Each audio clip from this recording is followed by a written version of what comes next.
নমস্কার সকল মোহনবাগান প্রেমী মানুষেরা। আমি প্রীতিশ, মোহনমায়ের এক সন্তান। এই চ্যানেলে ভিডিও আসবে 29 জুলাই থেকে, মোহনবাগান দিবসের দিন থেকে। বলতে পারেন এটি একটি ইন্ট্রোডাকশন ভিডিও। আমার চ্যানেলে কি থাকবে না থাকবে সেই সব নিয়ে। কি থাকবে এই চ্যানেলে?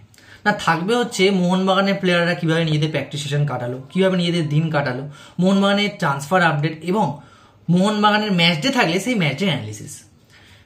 হ্যাঁ, জানি মোহনবাগান দিবস আস্তে আস্তে মোহনবাগানের ট্রান্সফার অলমোস্ট ডান হয়ে যাবে, পুরো টিমটাই অলমোস্ট রেডি হয়ে যাবে এবং কোচ মলিনার তত্ত্বাবধানে সেই দিন থেকেই, মোহনবাগান দিবসের দিন থেকেই মোহনবাগানের পুরো টিমটি প্র্যাকটিসে নেমে পড়বে।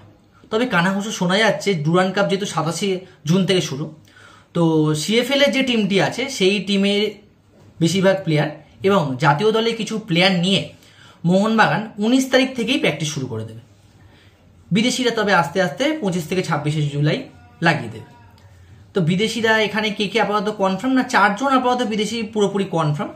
না, ডিমি গড বা Dimitrios Petratos, Jason Cummings, Tom Aldred, Albert Rodriguez, এই 4 জন আপাতত কনফার্ম। এবং শোনা যাচ্ছে জেমি ম্যাকলারেন অলমোস্ট কনফার্ম।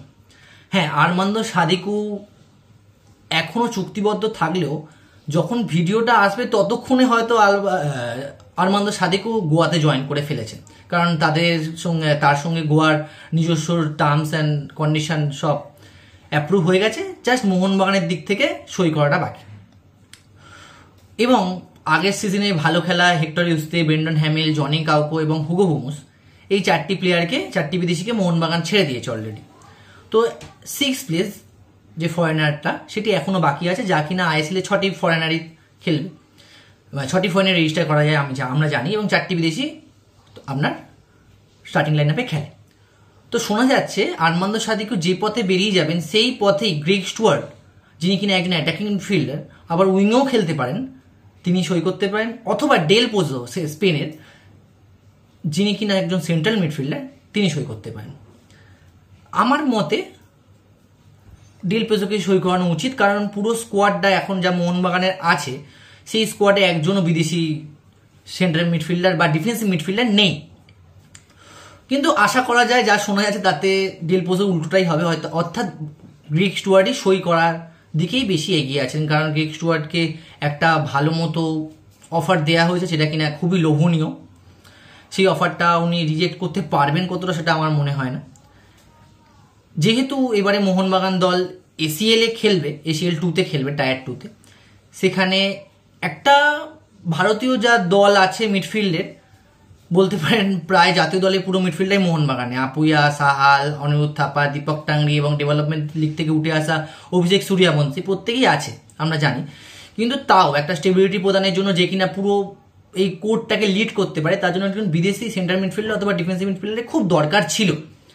কিন্তু যাই হোক, ম্যানেজমেন্ট আমাদের থেকে অনেক বেশি ভালো বোঝেন, তারা নিশ্চয়ই কিছু ভেবেচিন্তে এই সিদ্ধান্ত নিচ্ছেন। আপনারা নিশ্চয়ই কমেন্টে জানান যে কোন প্লেয়ারকে 6 নম্বর বিদেশি হিসেবে সই করানো উচিত।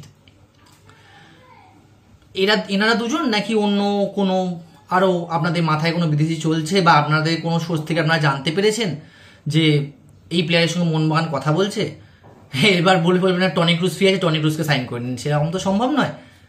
যেরকম বলা হয়েছিল যে ইউরো থেকে কোনো প্লেয়ার আসবে, সেরকম কোনো প্লেয়ারের সন্ধান কি মোহনবাগান করছে? মার্কাস মেগুলার টুইট ছাড়া তো আমি আসলে সাধারণত খুব একটা কাউকে বিশ্বাস করি না, কোনো সোর্সকেই।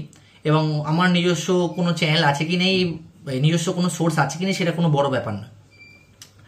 যা হয় মোটামুটি মার্কাস মেগুলার উপর ভিত্তি করেই আমি ভিডিওগুলো বানাবো পরবর্তীকালে, এবং নিজে মাঠে গিয়ে ম্যাচ দেখে বা প্র্যাকটিসে গিয়ে প্র্যাকটিস সেশন অ্যাটেন্ড করে ভিডিওগুলো বানাবো।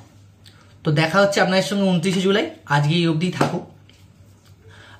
ভালো লাগলে ভিডিওটি শেয়ার করুন বন্ধুদের সাথে, কমেন্ট করুন, লাইক করুন, শেয়ার করুন, চ্যানেলটি সাবস্ক্রাইব করে নোটিফিকেশনের বেলটি টিংটং করে দিন, যাতে পরবর্তীকালে ভিডিও আসলে আপনাদের কাছে সবার আগে পৌঁছে যায়।